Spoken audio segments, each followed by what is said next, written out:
जय हिंद। आज हम लोग पढ़ाने एवरेज। एवरेज मीन्स होता है औसत, ठीक है। और उसका डिफिनेशन देखेंगे, उसका क्वेश्चन को सोल्व करेंगे। तो देखिए पहले यहाँ पर डिफिनेशन, पहले देखेंगे औसत कहते हैं किसको, ठीक है। तो नोट देकर लिखिएगा, दिए गए संख्याओं का औसत लिखकर और दर्ज दीजिएगा, लिखिएगा दिए गए संख्याओं का योग में संख्याओं की संख्या, दिए गए संख्याओं का योग में संख्याओं की संख्या से भाग देने से प्राप्त भागफल औसत कहलाता है।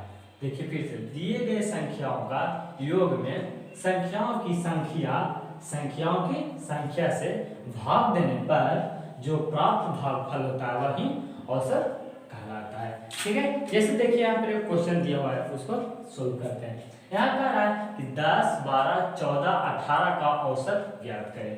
10, 12, 14 और 18 का औसत ज्ञात करें। ये दिया हुआ है संख्या। यहाँ कह रहा है संख्या की योग से भाग देने से भागफल जो प्राप्त होता है, भाग देने से जो भागफल जो प्राप्त होता है उसको औसत कहते हैं, ठीक है। तो देखिए यहाँ पर एग्जाम्पल को सोल्व करते हैं। यहाँ कितना कितना कह रहा है, पहला कह रहा 10 + 12 + 14 + 18, ठीक है। इसको अगर जोड़िएगा तो जोड़िएगा तो इसको हो जाएगा कितना, 54 बटा, ठीक है। ये तो हो गया संख्याओं की संख्या हो गया, ठीक है। अब कह रहा संख्याओं की संख्या से भाग देने पर, तो संख्या है क्या वो टोटल, 1 गो 2 गो 3 गो 4 गो, इसमें 4 से अगर भाग दीजिएगा तो यहाँ पर कितना प्राप्त होगा, यहाँ पर प्राप्त हो जाएगा 13.5। यही हमारा औसत निकला। औसत कितना निकला, 13.5, ठीक है। इसको उतारिए, थोड़ा सा उतारिए, उसके बाद आगे देखते हैं।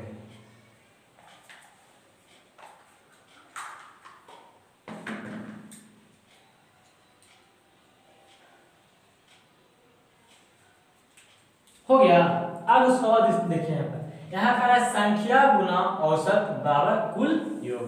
संख्या गुना औसत बराबर कुल योग दे रहा है। अगर संख्या x रहेगा, औसत y रहेगा, यहाँ पर दोनों को गुना करेंगे तो कितना आ जाएगा, x y आ जाएगा, ठीक है। अब देखेंगे इस पर एक क्वेश्चन सोल्व करेंगे। तो देखिए यहाँ पर कहा किसी वर्ग के 20 छात्राओं का औसत 20 है। किसी वर्ग के 20 छात्राओं का औसत कितना दिया हुआ, 20 दिया हुआ। फिर कह रहा है यदि उस वर्ग में टीचर का भी आयु शामिल कर दिया जाए, अगर टीचर का भी आयु अगर शामिल कर दे रहे हैं तो औसत आयु 21 हो जाता है। अगर टीचर का आयु शामिल कर देता है तो औसत कितना हो जाता है, 21 हो जाता है। तो क्वेश्चन में कहा है तो टीचर का आयु ज्ञात करें।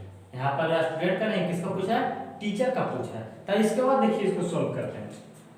यहाँ कह रहा है किसी वर्ग के 20 छात्र हैं, यहाँ पहले लिखेंगे संख्या, उसके बाद लिखेंगे औसत, उसके बाद लिखेंगे कुल योग। दोनों को गुना करेंगे तब कुल योग निकलेगा। संख्या को और औसत का गुना किया जाता है ना, कुल योग निकलेगा। अब यहाँ पर देखिए, यहाँ का कुल टोटल छात्र कितना है, तो 20 हुए। 20 गुना औसत कितना है, 20 है, ठीक है। उसके बाद कितना हो जाएगा, 2 दूनी 4, 20 में 20 से गुना करेंगे तो डायरेक्ट आ जाएगा 400। एक बात ध्यान में रखें, आयु कभी माइनस में नहीं होता। कभी सुने हैं कि फलाना का आयु -20 वर्ष है या फलाना का आयु -30 वर्ष है, नहीं, 20 वर्ष 30 वर्ष होता है, माइनस में नहीं होता। अब इसके बाद देखिए यहाँ पर यदि टीचर की आयु शामिल किया जाता है तो औसत आयु 21 हो जाता है। अगर और टीचर का भी आयु अगर शामिल कर जाता है तो औसत कितना हो जाता है, 21 हो जाता है, ठीक है। तो इसका माने जो टीचर का आयु है वह कितना होगा, 21 होगा, ठीक है। तो अगर पहले तो यहाँ पर स्टूडेंट टोटल है कितना, 20 को, एक टीचर का भी शामिल कर दिया तो 20 से कितना हो जाएगा, 21 हो जाएगा। तो 20 से 21 अगर औसत आयु भी एक बढ़ जाता है। जब टीचर को जब शामिल कर दिया जाता है तो पहले तो 20 को खाली स्टूडेंट था, अब एक आ गया टीचर, तो कितना हो गया, 21 हो गया, ठीक है। तो कह रहा है कि औसत भी 21 हो जाता है, 20 से औसत भी 21 हो जाता है, मैंने बढ़ जाता है। तो अगर 21 में 21 से गुना कीजिएगा तो यहाँ आ जाएगा कितना, 441। अब उसके बाद देखिए तो यहाँ का कुल योग, तो इसको अगर घटाइएगा 441 में से 400 को घटाइएगा तो यहाँ आ जाएगा 41। ये हमारा निकला टीचर का आयु। टीचर का आयु कितना है 41 है। अब ये नहीं कह दीजिएगा कि सर 400 में से 441 घटेगा, तो कभी ऐसे नहीं घटा है, लेकिन 441 में से 400 को घटेगा ना, कहे हैं कि कभी माइनस में आयु नहीं होता है, इसको अगर घटाइएगा तो -41 होगा, लेकिन माइनस में कभी एज हो जो नहीं होता है, एज है जो माइनस में नहीं होता है, ठीक है, इसको पहले से मानिएगा। तो कितना आएगा 41 बरस। टीचर का आयु कितना है 41 बरस है। यहाँ तक आगे समझ में, इसको उतारिए, उसके बाद अगला क्वेश्चन देखेंगे।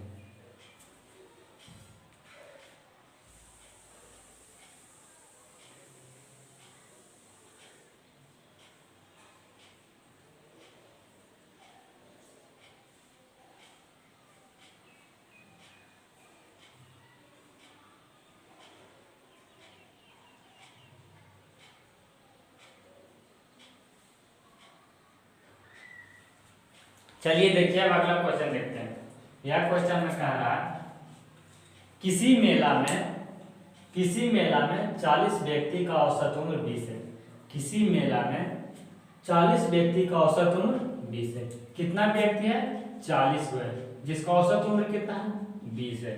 इसको अगर गुना कीजिएगा 4 दूनी 8, 1 0 2 0, यहाँ पर 800, या 40 में 20 से गुना कीजिएगा 800 आ जाएगा, ठीक है। अब उसके बाद देखिए यदि उसमें एक व्यक्ति और आ गया, पहले तो 40 था, अब एक और आ गया, तो कितना हो गया टोटल 41 हो गया, ठीक है। अब देखिए यहाँ पर, और औसत उम्र में 0.5 का वृद्धि हो जाता है, 0.5 का वृद्धि हो जाता है। तो पहले 20 था, अब हो गया 20.5। यहाँ तक आ गया समझ में। तो क्वेश्चन अब पूछ रहा है वृद्धि हो जाता है तो नए व्यक्ति का उम्र ज्ञात करें। जो नया व्यक्ति जो आया है उसका उम्र पूछ रहा है। तो देखिए यहाँ पर अगर 41 में 20.5 से गुना कीजिएगा, यहाँ आएगा 840.5। कितना आएगा 840.5। 840.5 में से अगर 800 घटाइएगा तो यहाँ उम्र कितना हो जाएगा 40.5। जो एक व्यक्ति, जो नया व्यक्ति आया उसका उम्र कितना है 40.5। देखिए इसको एक बार और समझाते हैं। कह रहा है किसी मेला में 40 व्यक्ति है। कितना व्यक्ति है टोटल 40 व्यक्ति है, जिसका औसत उम्र कितना है 20 है। औसत उम्र कितना है यहाँ पर बताइए, संख्या ना हो, संख्या औसत कुल योग, कुल योग, यहाँ तक तो आगे होगा समझ में। फिर यहाँ कह रहा है औसत उम्र 20 है, 20 लिखिए। यदि उसमें एक व्यक्ति और आ गया, एक व्यक्ति और आ गया, पहले से 40 था, एक और आ गया, कितना हो गया 41 हो गया, तो उम्र में 0.5 का वृद्धि होता है, 0.5 का वृद्धि होता है, ठीक है। तो पहले 20 था, वो 0.5 का वृद्धि होता है, 20.5 हो गया। अब उसके बाद देखिएगा अगर 41 में 20.5 से गुना कीजिएगा तो 840.5 हो जाएगा। अब उसके बाद यहाँ देखिए तो नए व्यक्ति का उम्र ज्ञात करें। जो नया व्यक्ति है उसका उम्र कितना है 40.5 है। 840.5 में से 800 घटाइएगा तो 40.5 आ जाएगा। यहाँ तक आगे समझ में, इसको उतारिए, उसके बाद अगला क्वेश्चन देखते हैं।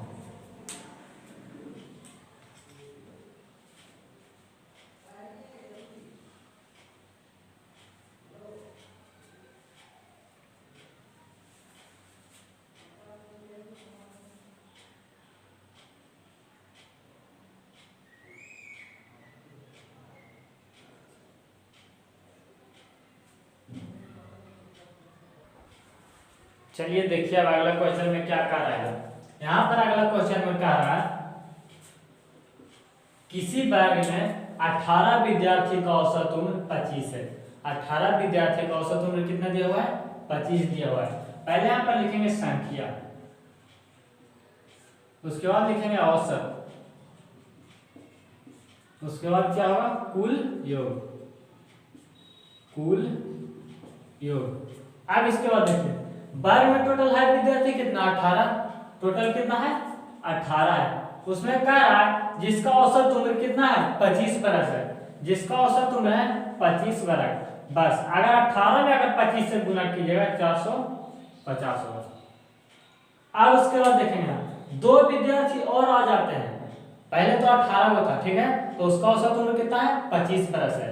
उसके बाद कह रहा है दो विद्यार्थी और आ जाते हैं, तो 18 को पहले से था, दो और आ गया, अब क्या हो गया टोटल 20 हो गया, तो अब टोटल कितना हो गया 20 हो गया। इसका औसत उम्र कह रहा है कि एक का वृद्धि हो जाता है, 18 को जो विद्यार्थी था उसका औसत उम्र कितना है 25 बरस है, दो विद्यार्थी जब और आ जाता है तो 18 से कितना होता है 20 हो जा रहा है, तो कह रहा औसत उम्र में एक की वृद्धि हो जाती है। तो पहले था 25, अब कितना हो गया 26 हो गया, अब कितना हो गया 26 हो गया। तो यहाँ पर क्वेश्चन में कह रहा है जो दो को जो नया विद्यार्थी आया है उसका औसत उम्र कितना है, जो दो को जो नया विद्यार्थी आया उसका औसत उम्र कितना होगा। अब यहाँ पर देखिए 20 में अगर 26 से गुना कीजिएगा यहाँ कितना हो जाएगा 520, यहाँ तक तो आ गया समझ में। अब उसके बाद देखिए यहाँ पर अगर 520 में से 450 को घटाइएगा तो यहाँ आ जाएगा कितना 70।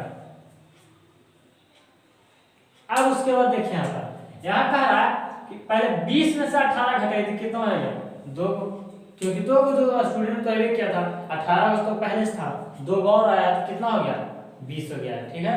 तो पूछा कि दोनों विद्यार्थी का औसत उम्र कितना है, तो दोनों विद्यार्थी का औसत उम्र कितना है 70। अगर पूछ दिया कि एक विद्यार्थी का औसत उम्र कितना है, तो यहाँ पर देखेंगे कि 2 बराबर जब 70 तो 1 बराबर कितना हो जाएगा 35, एक विद्यार्थी का उम्र है 35 बरस, तो दो विद्यार्थी का उम्र कितना होगा 70 बरस।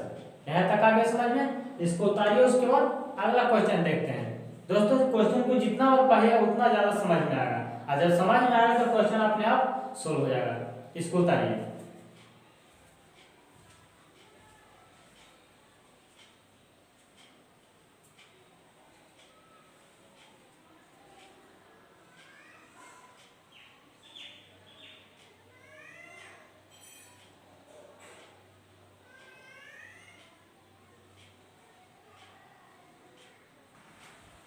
चलिए देखिए क्वेश्चन क्या कह रहा है। यह क्वेश्चन में कह रहा है 10 लगातार सम संख्याओं का औसत 7 है, 10 लगातार सम संख्याओं का औसत कितना दिया हुआ है 7 दिया हुआ है। तो क्वेश्चन में पूछा तो सबसे बड़ी तथा सबसे छोटी संख्या कितना होगा, सबसे बड़ी तथा सबसे छोटी संख्या कितना होगा, ठीक है।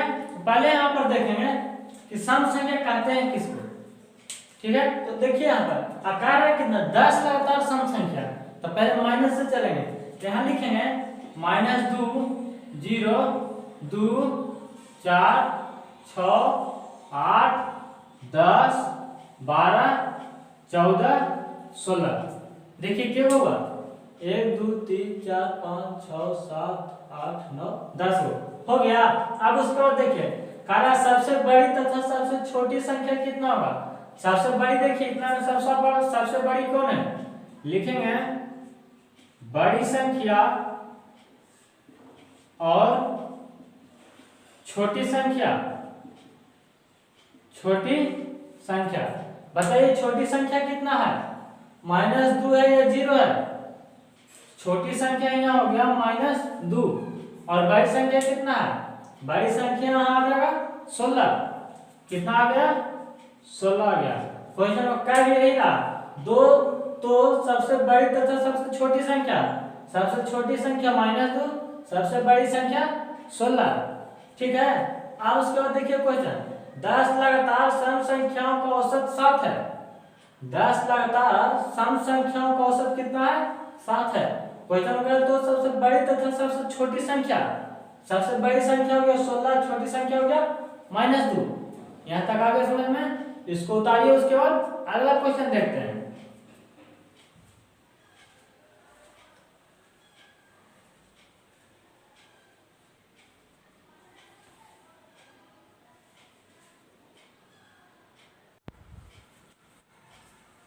चलिए देखिए क्वेश्चन समझने का कोशिश कीजिएगा।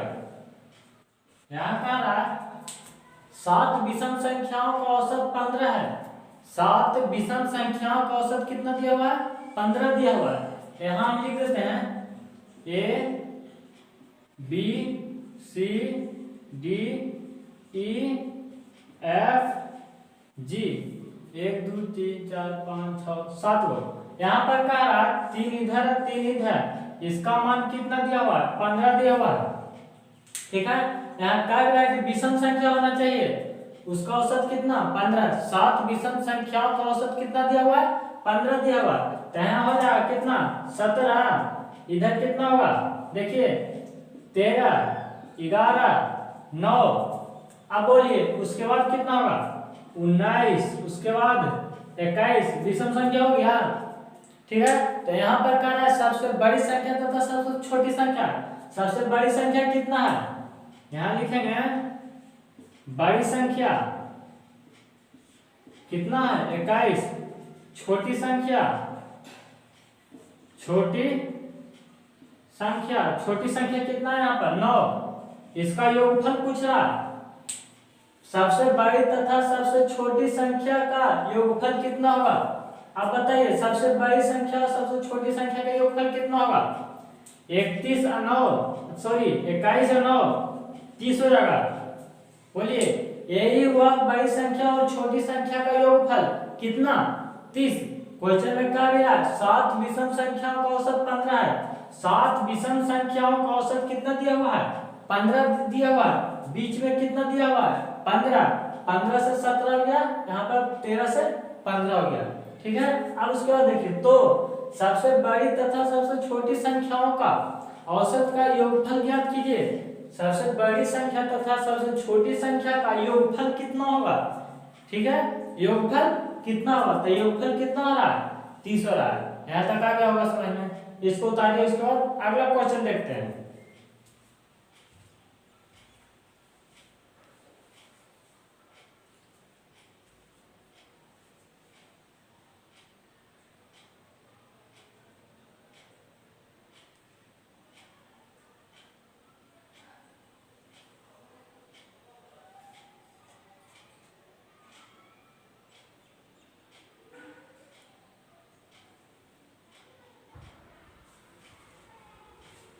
चलिएगा देखिएगा यहाँ क्वेश्चन में कह रहा है प्रथम 5 प्राकृत संख्याओं का औसत कितना होगा।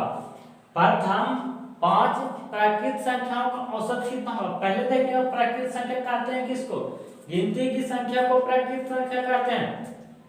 प्राकृत संख्या किसे कहते हैं, गिनती की संख्या को क्या कहते हैं, प्राकृत संख्या कहते हैं। तो यहाँ पर प्राकृत संख्या गिनती की संख्या को प्राकृत संख्या कहते हैं। 1 2 3 4 5 कितना कहा 5 प्राकृत संख्याओं का औसत कितना होगा।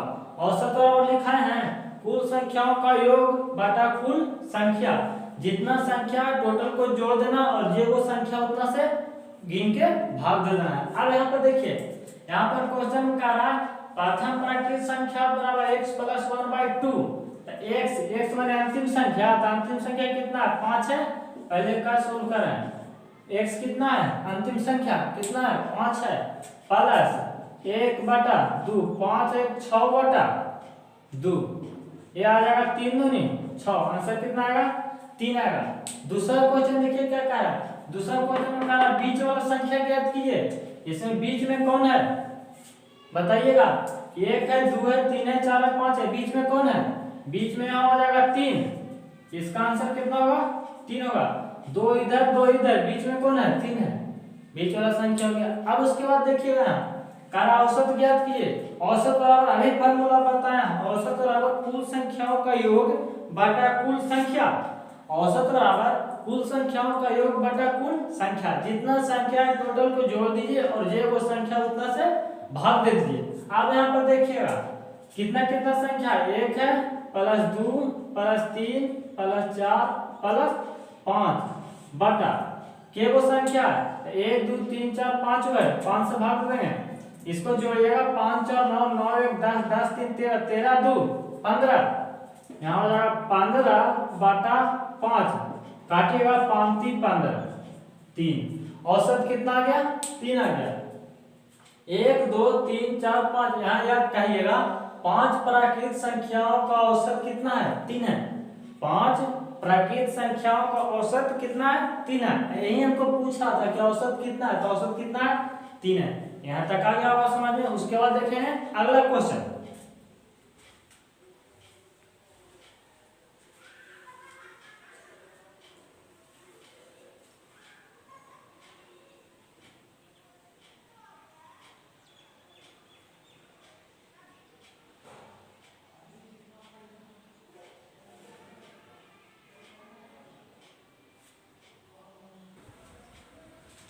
चलिए आप देखिए इसमें क्या कहा है। यह क्वेश्चन में कह रहा है प्रथम n पूर्ण संख्याओं का औसत n-1/2। प्रथम n पूर्ण संख्याओं का औसत अगर पूछे तो n-1/2 कर देना है। ठीक है, तो देखिए इस तरह क्वेश्चन बनाते हैं। कह रहा प्रथम 10 पूर्ण संख्याओं का औसत कितना होगा। तो यहाँ करेंगे 10 - 1/2। यहाँ लिखेंगे 10 में से गया तो 9/2। इसको अगर भाग देकर छठ कीजिएगा, यहाँ आ जाएगा कितना 4.5। यही हमारा औसत हो गया। ठीक है, अब दूसरा क्वेश्चन देखिए। अगर आप प्रथम 1000 पूर्ण संख्याओं का औसत कितना होगा। प्रथम 1000 पूर्ण संख्याओं का औसत कितना होगा। अब यहाँ पर देखिए इसको कीजिएगा 1000 - 1/2। यहाँ करिएगा तो 999/2 काट छाटिए 499.5। आगे समझ में। अब उसके बाद देखेंगे अगला क्वेश्चन। दोस्तों सेक्शन को लाइक सब्सक्राइब और शेयर कर दीजिएगा। देखेंगे अब अगला क्वेश्चन।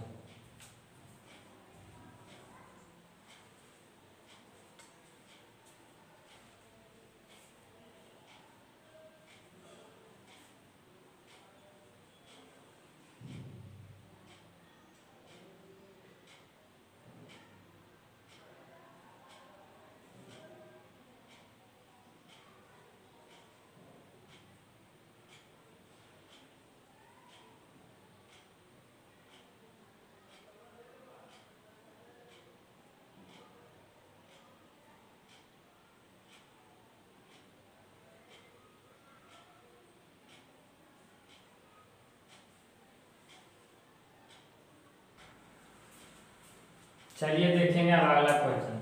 यह क्वेश्चन में कह रहा है कि प्रथम n सम संख्याओं का औसत n+1 होता है।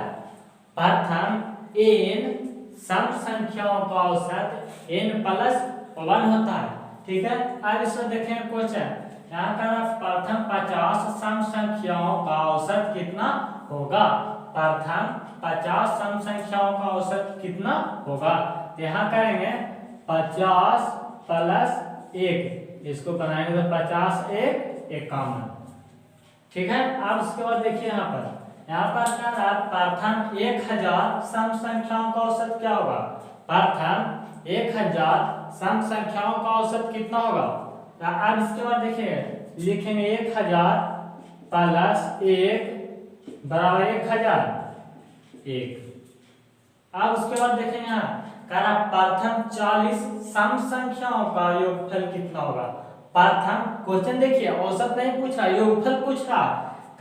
प्रथम 40 सम संख्याओं का योगफल कितना होगा।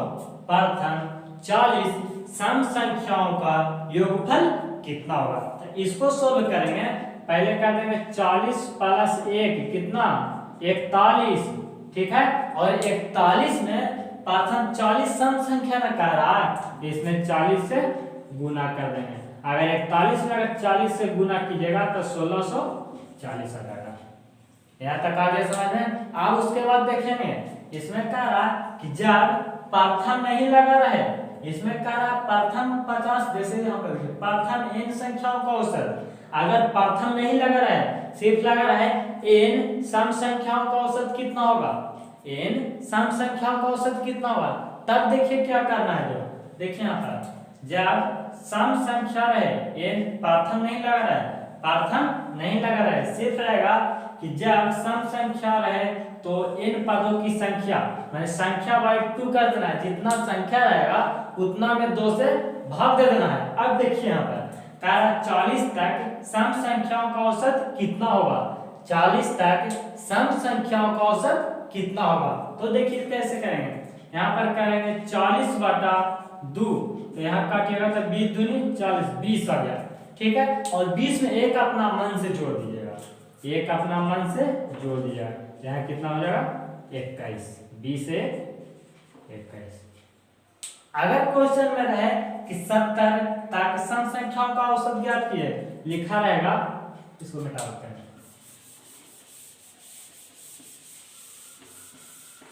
देखिए लिखा रहेगा 70 तक सम संख्याओं का औसत कितना होगा।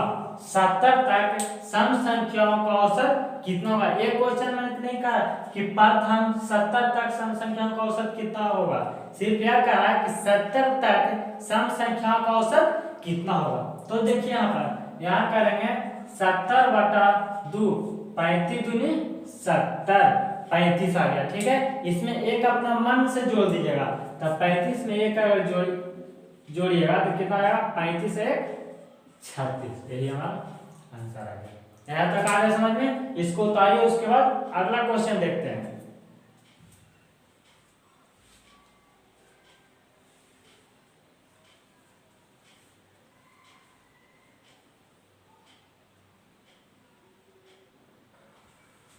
चलिए देखिए क्वेश्चन समझिएगा। यहाँ का 5 लगातार विषम संख्याओं का योग 315 है। 5 लगातार विषम संख्या, सम संख्या कहते हैं वैसी संख्या जो 2 से पूरा विभाजित हो। विषम संख्या वैसी संख्या जो 2 से पूरा विभाजित ना हो, उसे विषम संख्या कहते हैं, याद रखिएगा। उसके बाद कह रहा है 5 लगातार विषम संख्याओं का योग 315 है। सबसे छोटी एवं बड़ी संख्याओं का गुणनफल पूछा। क्या पूछा, गुणनफल पूछा। पहले यहाँ पर कहेंगे 315/5, इसको अगर काट छाट कीजिएगा तो कितना बार में कटेगा, 63। हाँ 63। अब उसके बाद देखिए A B C D E F, 5 होगा, 2 4 5 6 हो गया, ज्यादा हो गया। अब उसके बाद देखिए कह रहा है 63। यहाँ अगर 63 रहेगा तो 63 है जो सम संख्या या विषम संख्या है, विषम संख्या है जो नहीं कट सके। अब उसके बाद देखिए तो इसको आगे लेंगे कितना, 62 कट जाता है, 61 लेंगे। उसके बाद कितना लेंगे, 59। अब आगे देखिए आगे कितना लेंगे, 65। उसके बाद 67। ठीक है, तो पूछ रहा है सबसे छोटी संख्या एवं सबसे बड़ी संख्या का योगफल पूछ रहा है। सबसे छोटी संख्या 59, सबसे बड़ी संख्या 67, इसका योगफल 59 में 67 से गुना कीजिए, कितना होगा, 39 53 9 7 63। ठीक है, 39 53, यही आ गया सबसे बड़ी संख्या एवं सबसे छोटी संख्या का गुणनफल। देखिए इसके द्वारा समझते हैं। यहाँ कह रहा 5 लगातार विषम संख्याओं का योगफल 315 है। 5 लगातार विषम संख्याओं का योगफल कितना है, 315 है। तो 315/5, 315 में 5 से भागा दिए, 63 बार में काट गया, यानी बीच का संख्या कितना कह रहा है, 63 कह रहा है। या 63 जब विषम संख्या हो सकता है तो उसके बगल में सम संख्या होगा, नहीं विषम संख्या होगा। तो 61 विषम संख्या, 59 विषम संख्या, 65 विषम संख्या, 67 विषम संख्या। यहाँ तक आगे समझिए। बीच जब 63 है तो 2 इधर 2 इधर। अब आगे समझिए, पांचों ना कह रहा है, 2 4 5 कह रहा है विषम संख्या। अब उसके बाद देखेंगे, फिर उसके बाद कह रहा है कि सबसे छोटी संख्या और बड़ी संख्या का गुणनफल ज्ञात कीजिए। सबसे छोटी संख्या 59 हो गया, सबसे बड़ी संख्या 67 हो गया। ठीक है, 59 में 67 से गुना कीजिएगा, 39 53 आएगा, 3953। यहाँ तक आ गया होगा समझ में। इसको उतारिए, उसके बाद अगला क्वेश्चन देखते हैं।